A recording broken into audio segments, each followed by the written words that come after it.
เฮ้ยอย่าเดินหัวเด้อนี่ปลาครับพี่น้องปลาไปโดนนี่ปลาครับ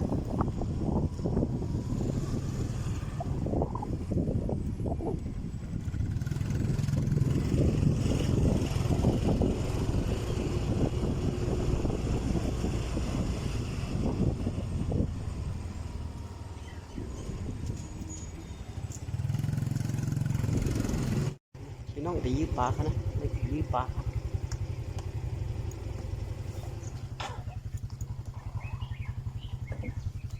หันปลาผู้เขาคาเต็มหันโอ้ยืมพี่น้องจำหัวว่าจับไปอยู่จับอะจับอะสายเรียนเอาตัวใหญ่อ่ะรถกำตันลาว่ะพี่น้องมาถึงสายกำเดียวเนาะตามันดีครับพอรถพันวะหันป่าฟูอ่ะใหญ่อ่ะโอ้เรียนนะเว้ยอ้าวปลานิ่มเนาะช่องตัวตาดีใหญ่ข้ามหันวะก็เบียกันรถไว้กลัวนะโมปลาพี่น้องปลานิ่มโอ้ใหญ่เลยกินโลอะไรซ้ำเหรออ๋อโคตรเป็นคนที่ก่อนพี่น้องปลาโอ้ตัวห้างดีๆครับนี่มันชื่อเขานั่นตาต้องปุ๊บเนี่ยปั๊บมันอยู่ออกเลยเอานี่ครับออกปากขนมก็เบียกันเลยกลัวนะโมนี่ครับพี่น้องพี่น้องเอาออกปากครับถอดป้นมาก่อนเฉียดเขาขึ้นครับ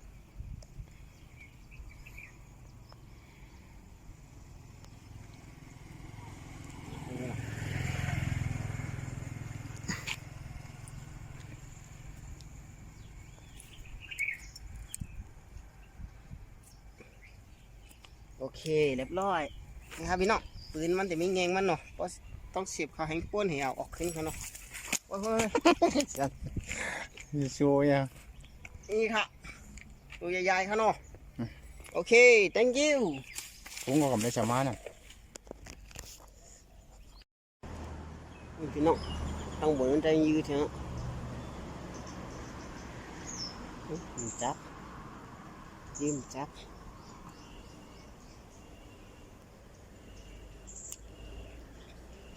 ทำมาไปขึ้นที่เก่านะไปขึ้นเหนือพักเลือเขาเนาะที่ขายยืดเลยปลาลินเสียหาวันมือเลี้ยวมันให้มาไปขึ้น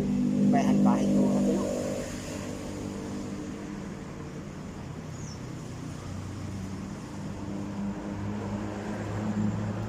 แต่ก็มาเนาะแต่ก็ได้เยือการยือปลาเล่นหัวมีไก่ยืมจับอยู่ยืดทางกล้ามครับพี่น้องจับแต่หัวเนาะนี่เลือกเลือนี่ครับพักเลือตัวใหญ่ๆยืดลงจับแต่หัว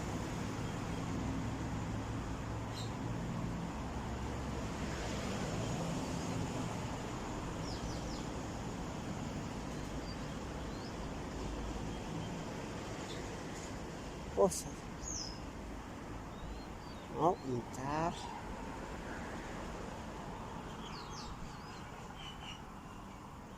บางสองกล้ามอะไรเยอะขนาดข้าดำปลาอยู่เหกล้ามข้าดำไปหันปลาข้าได้จะไล่โย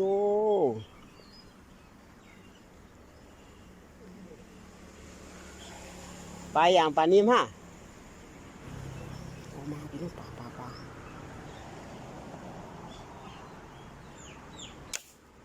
เฮ้ยอย่าเดินหัวเด้อตาว่ามือขวานเร็วว่าโดนได้สุดยอดอ่ะสายเลี้ยแล้วว่ะโอ้ยอย่าอาจารย์ดีใจเอ้ยสายเลี้ยเราเคยห้ามอะไรปลาเนี่ยอิดโอ้ยเฮ้ยสายเลี้ยน้องดูมะเฮ้ยตามขวานเดียวไว้มาได้เด้อโอ้โอ้ดิลูกเด่นดูมาวะ เด้เมื่อไกลแบนมัวเราพี่น้องได้ต่อขึ้นยิงขอนเร็วค่ะไว้ตัวอะไรตัวใหญ่ใหญ่หัว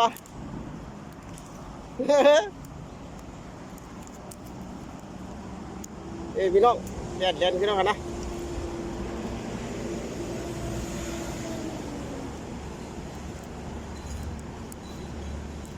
ขอนยิบขอนพันค่ะเนาะพี่น้องเนาะนี่น่ะเปิดพันมาหนึ่งกำบิดเตียนค่ะนะนึงค่ะ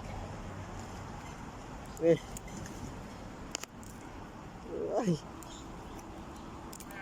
ปลานิ้วค่ะ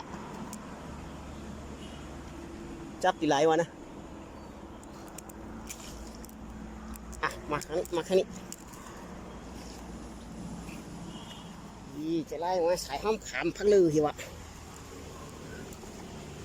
เอาพี่น้อง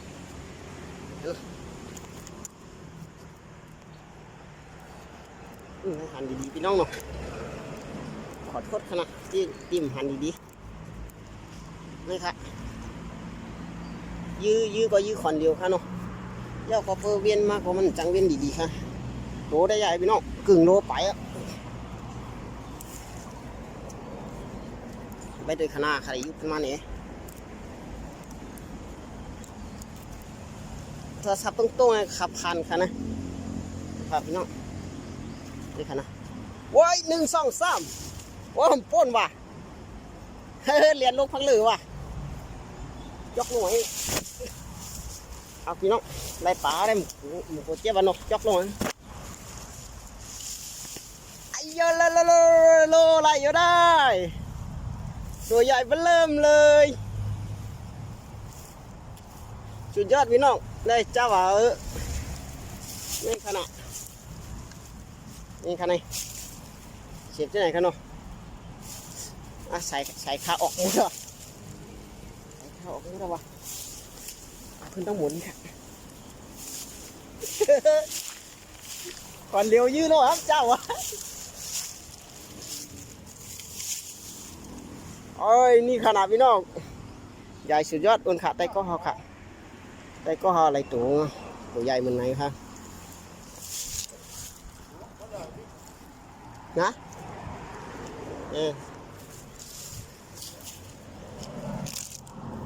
เอาในคันนี้ปลานิ่มค่ะทำมาตัวค่ะเนาะเหมือนไหนแต่หลายๆตัวสุดยอดค่ะโอเคนี่ก็เก็บปลาก่อนค่ะเนาะเอาพี่น้องไปกองอุ่นเนาะอุ่นค่ะปลาเลียนพูตรงเดี๋ยวต้องยื้อปลาเลียนค่ะเนาะต้องได้หันตัวแล้วเอาหันค่ะพี่น้องนะพูนั้นค่ะเนาะปลาเลียนพูนั่นก่อนนะนั่นค่ะคนที่ลงยื้อเป็นเสียงนะคะเนาะเป็นเปลี่ยนนะพี่น้องไปเลย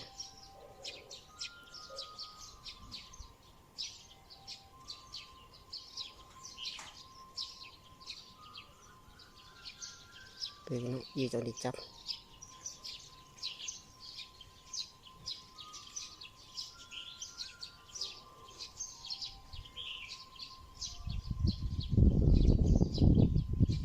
มีที่เก่านั่นน่ะ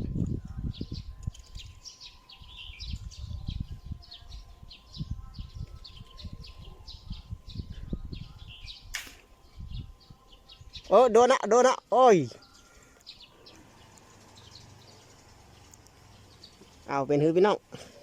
ฝ่ายใครยื้อปืนก็มาเลยเขาเลยเดี๋ยวอันก็ยื้อไว้กับป่าเดี๋ยวพูดเรื่องหัวเนาะต่อยขึ้นต่อยลงจำน้ำปอจอดขนาดไปรถมาโอ้มาไหนวะมาวะขวางปุ๊นึงเป็นลายหัวติดอย่างอมหัวเขาไปตกใจนี่ว่าตีเท้าจอดรถขำตังมันน่ะไปคือนะพี่น้องเสียงอย่างพับมันเสียงปลา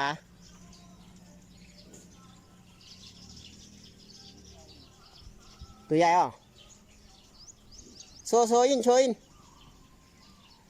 อีกานิวโอ้หาถ่ายกวางไหลหัวต้องการหาอาจารย์โชมหัว ขึ้นมาพี่น้องไปตัวตึกกันเนาะนี่นะไก่พี่น้องขาจานมัดจามนะลูกนี่นะไปตัวฮีติดเป้งถือค่ะ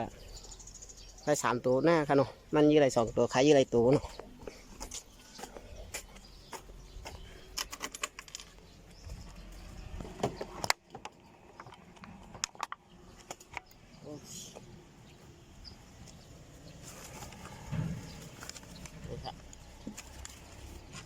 ใส่ล้อกันนะเดี๋ยวจะไล่มอสินั่นอ้าวใหญ่เนาะระวังดีๆไว้เนาะยื้อโหค่ะนะถีมือซื้อค่ะลูกเพราะขาลงได้แอบจับโอเคครับกำตัวจะเอาปีโน่ไล่ขึ้นมาถึงตัวเขาหน่อยนี่ขนาดมีโดเขานะ นั่งนี่แหละเดี๋ยวกินนั่งกู้เขามา นี่นะคนยื้อค่ะอยู่ในยื้อลงเนาะเอา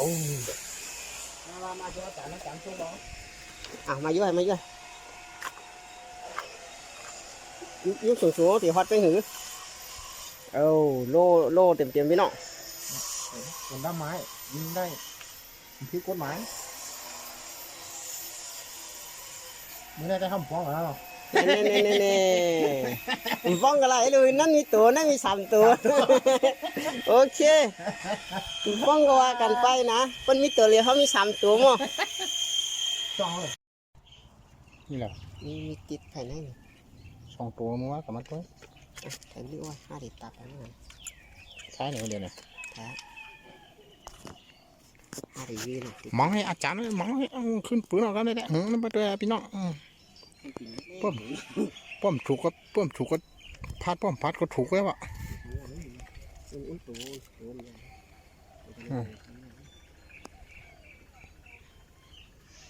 เดี๋ยวก็ยังหันวะ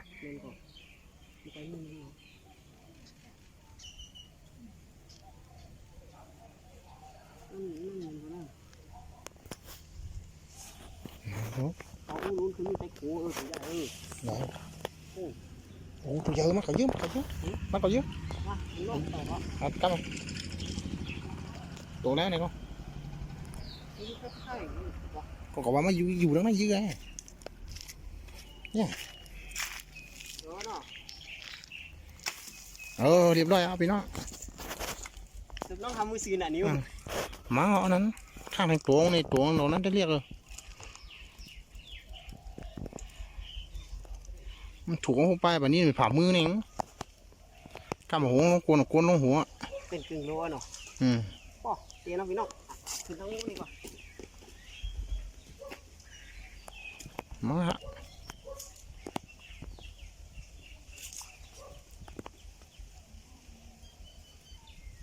ไอ้มันลุงร้องพ่นยาพ่นกะ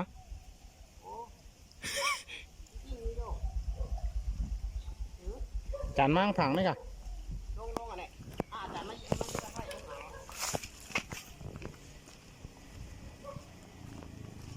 ไก่หัวยกมาทั้งผังนั่นกะยกโบกแต่นั่นไม่รอแล้วเลยก็จับไปให้ลูกมาหาลุงน้องเอาได้ไงเลี้ยงเอา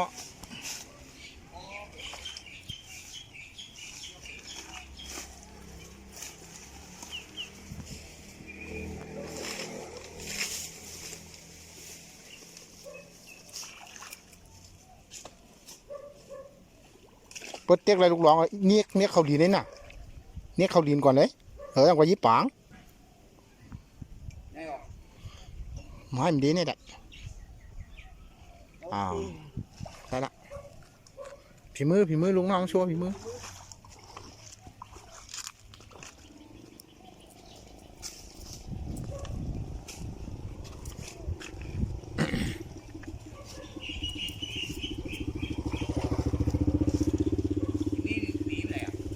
บอกหูแล้วมัน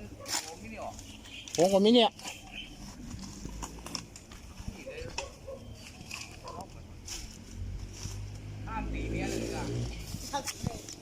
นี่อ่ะ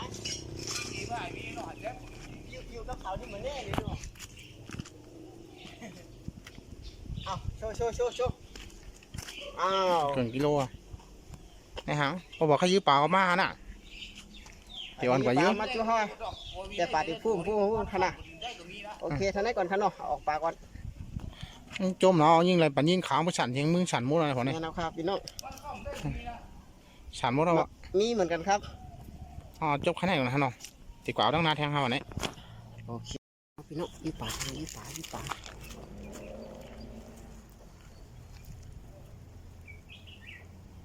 ามีกระไรแต่คำหู้กันนะโอ้เจ้าถ่ายมาขยี้เลย จับมือนี่ยิงถูกแน่ เดี๋ยวนะโดนเจ้ากันหน่อย เจ้า ตัดตัวแม่หน่อย เอาพี่น้อง โอ้ลูกดองพุทเที่ยวกว่ามันจับอยู่ เอาเลยจำหัวป้องหลังลองไว้เลย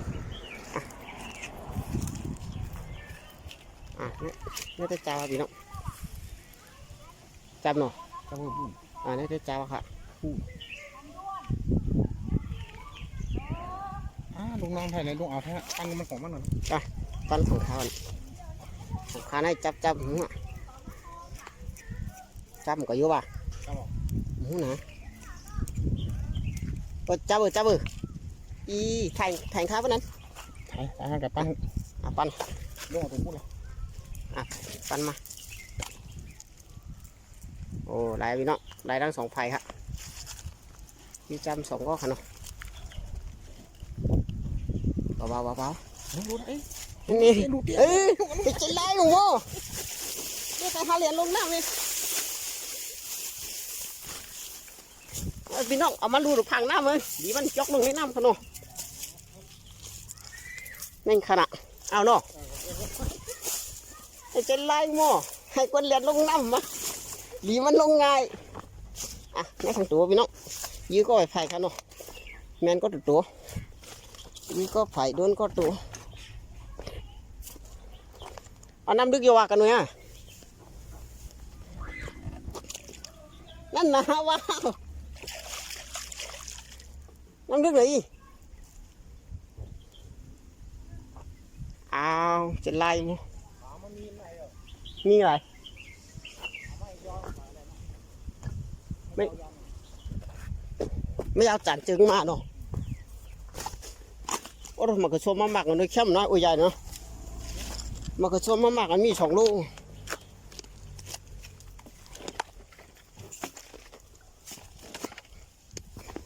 โอ้มันก็ชมธรรมชาติพี่น้องตัวนกกินหนูกิน ถ่ายยี่เจี๊ยบมั้งมีหลายสายมีหลาย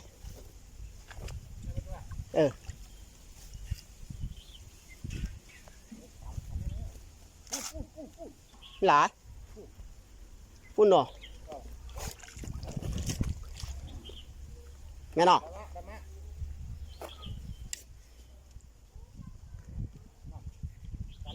เอาไปน้องกันคันแค่โทรศัพท์ก่อนเนาะเอาออกปากกันนี่ครับ เกี่ยวรู้เนาะ เอาได้ขึ้นมา2 ตัวครับเนาะยี่ก็ตัว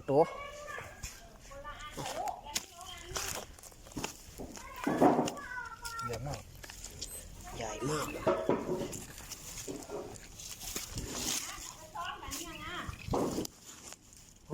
ยิบอะไร ยิบอะไรตูงยิบอะไรตูรถยิบอะไรตูรถแต่อะไรประตูครับ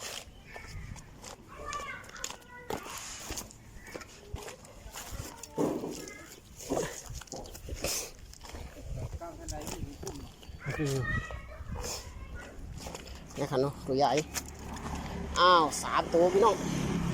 ในปอดหัวคำเนาะวันไหนเจ้ามือโอ้แกะใหม่พี่น้องเนาะ นี่รอบที่2อะไรกัน นี่รอบที่2รอบขวายรอบไหวโอเคพอแค่นี้ก่อนเนาะ